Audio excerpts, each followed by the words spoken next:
it's Dianne at Minerva, and today I'm going to share with you a pattern for these lovely smart trousers on this Simplicity pattern 1559. Now, as you can see, this pattern is really versatile because you've got the option of the skirts, different lengths for the split, and also the trousers. So I thought we'd make the trousers today, which is version A, and we're going to be using this 15 wale corduroy. Now this is available in 28 colours, so you've got lots of options to choose from. So we're working with this beautiful wine colour today. And it's got a 15% stretch width in this fabric. It's 97% polyester and 3% elastane, and it's 145 centimetres wide. It's a lovely soft feel, so I think this would be lovely for workwear, smart casual wear. It's a beautiful fabric. So with 28 colours to choose from, I'm sure you're going to find something that you really love. Now, if you wish to sew along with me today, all you have to do is click on that link and you'll have everything you need. So you will receive the Simplicity pattern, the corduroy in the colour of your choosing, a matching thread,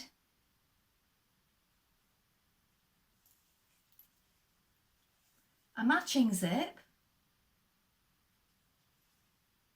and some interfacing. Now while you're here, why not take a look at the Minerva Craft Club? With the Minerva Craft Club, you get 10% off all your orders for a whole year, so it's a really good deal, and that includes anything that you buy with us today. Also, why not create a free account? When you create a free account, you can connect with like-minded sewers from all over the world, share projects, ideas and inspiration. It's a really good place to share your sewing hobby, and it's all completely free. Now, before we begin sewing, you want to wash and prepare your fabric as you would normally. So if you normally wash and tumble dry, do that now. And this saves on any shrinkage later on, because we don't want to spoil our beautiful makes. When you've prepared your fabric, you're going to take your pattern and you're going to locate your sizing on the back. So take a tape measure and measure your bust, waist and hips and check that it corresponds with the sizing here. Don't just go on your standard dress size, because this can vary by quite a bit. Also, from pattern to pattern, it's always best to check your measurements. When you've done this, we're going to go and cut the pattern pieces. So we're working on version A, and we're going to go and cut the pieces now. So here are our pattern pieces. So this is the trousers or pants front for versions A and B. Here is your dart, mark the dart here. Here is your waistline. Mark the notches here. Here is the crotch line, and your grain line is going this way. So you're going to cut two. This is the cutting line for B here, and we're making version A, so we're cutting here. I've just allowed a little extra on mine. You might want to check the length and do the same on yours. This is the trousers or pants back piece for A and B. Mark your darts, your notches, your grain line is going this way, and again, here is the marking for view B. So this is your hemline for view B, and we are cutting here for version A. Here is your front facing for A and B. This is your centre fold. You're going to cut one on the fold of fabric and one on the fold of interfacing. Make a note of your notches. Here is your back facing for A and B. You're going to cut 2 of fabric and 2 of interfacing. This is your centre back point, this is your grain line. Make a note of the notches. Now we're ready to begin sewing our trousers. So first of all, you want to check your machine needle, check that it's sharp. Now I'm using a standard needle, size 80 today. You may want to check it on a piece of fabric to see how your machine is running and change your needle accordingly. And then you want to wind half of your thread onto your spool so that you're ready to begin. When you've done this, we're going to do a line of stay stitching at the tops, front and back of our trousers. So we're just going to do it a few millimetres away from the edge, and it's going from the outside towards the inside. So this is the inside where your crotch marking is here, and we're doing it in this direction. We're going to do that on all pieces at the tops, front and back.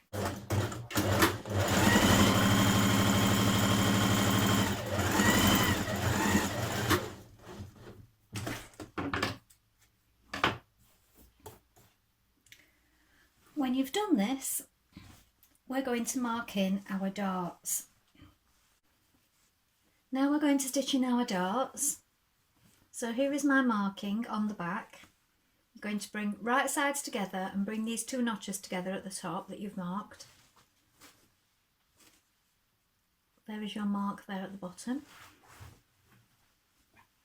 Starting from the top, back tack to begin.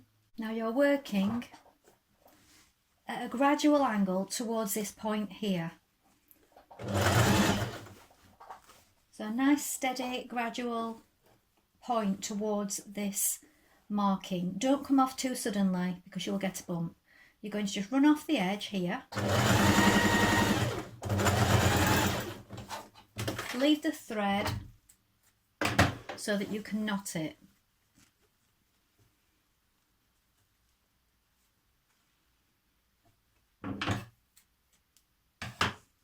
And do the same on each dart.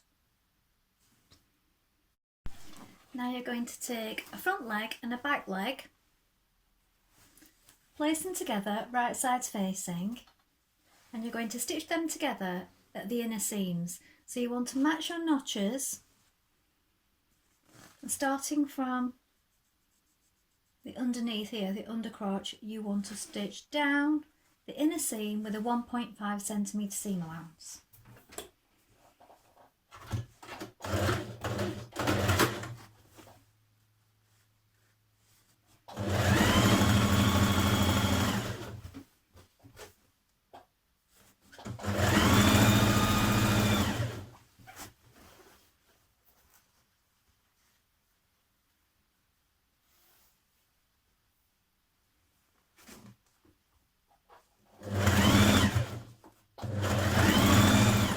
You may want to finish your inner seams at this point. This is what I'm doing.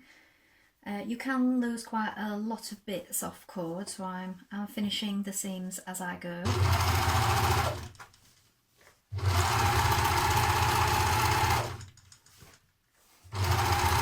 I also see I have a neutral colour on because I tend to do that with a lot of fabric. Just keep a neutral colour on my overlocker rather than changing all the time. Now you're going to stitch it together at the central point, so you want to match that under seam here. So make sure that your seam's lying open and pin it.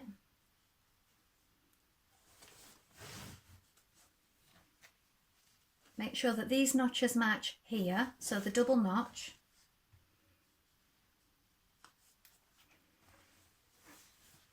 And then where the single notch is, you're going to stitch to just past it and then stop.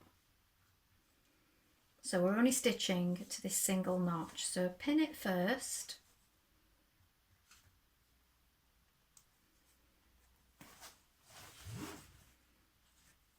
And then we're going to stitch around this seam with a 1.5 centimetre seam allowance.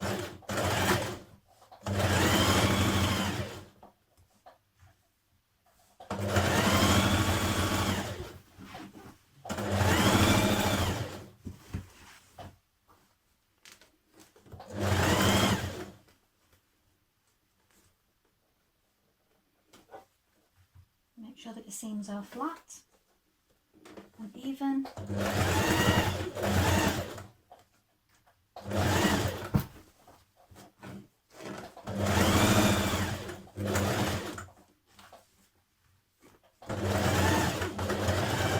And back tack when you get to this point.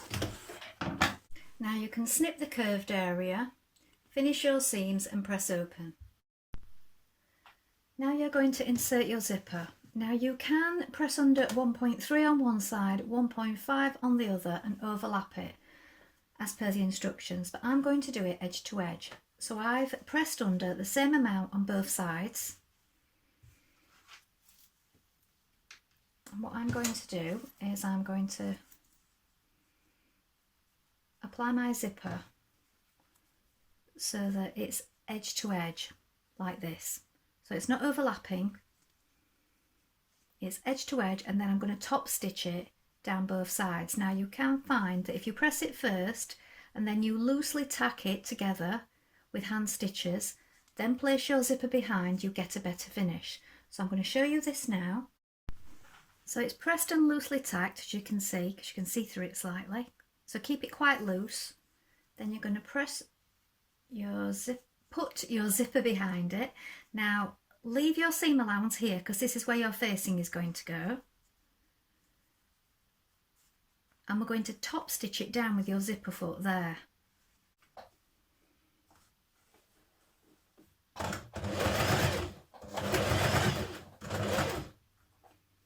You will need to move your zipper foot back out of the way once you get to a certain point.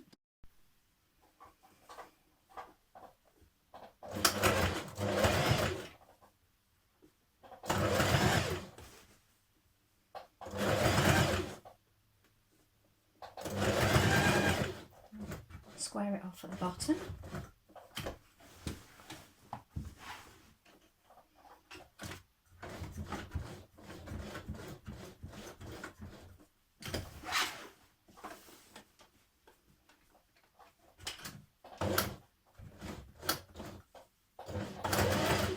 Then when you've done that, just pull out your loose stitches.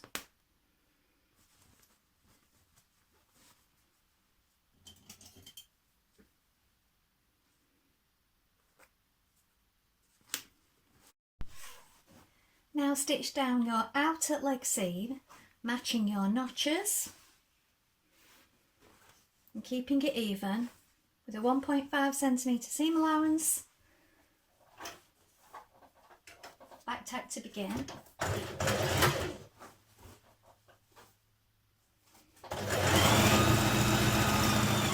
Apply interfacing to the wrong side of your facings, and then you're going to join at the side seams.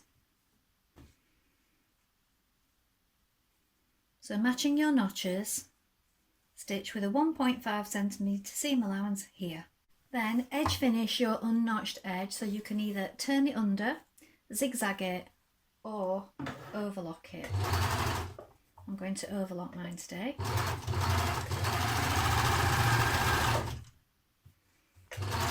Make sure you open up your seams when you arrive at them. Now pin your facing to the top of your trousers, matching the centre seam open, the notches either side at the centre seam,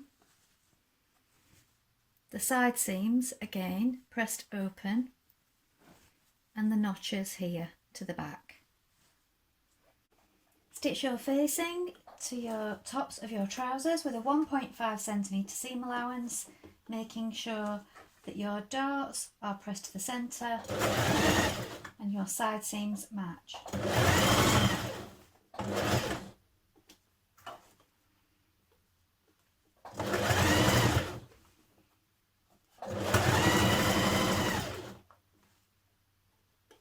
Now when you've done this, you can snip a little of this excess away and then snip around your curve with your scissors before understitching. Now push your seam out towards your facing and stitch a couple of millimetres from the edge of the seam here. So you're going to be on the inside to the facing, so you're pushing that seam up towards it.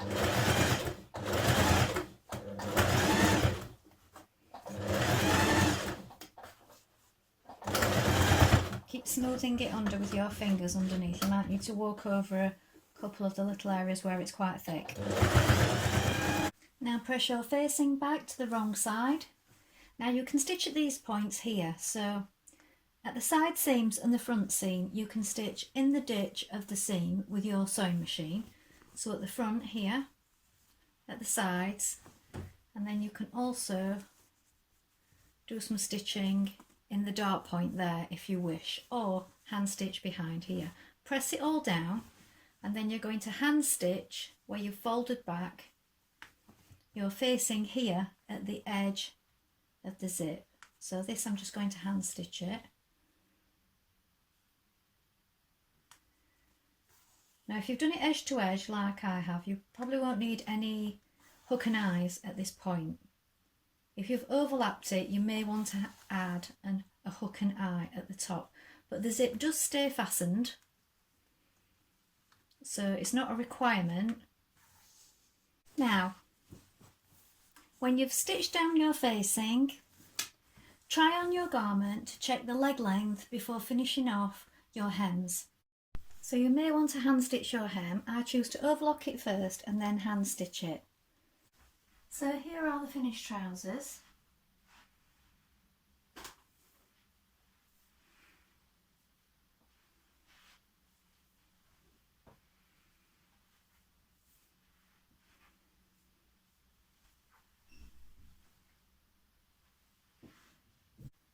Well, I hope you've enjoyed sewing along with me today. Have you sewn this pattern before? Please let us know in the comments below along with any photographs. We always love to see what you've been making. Also, if you have any questions, pop those in the comments and we'll do our best to help you in any way we can. Remember to like and follow Minerva to get more video content like this every week.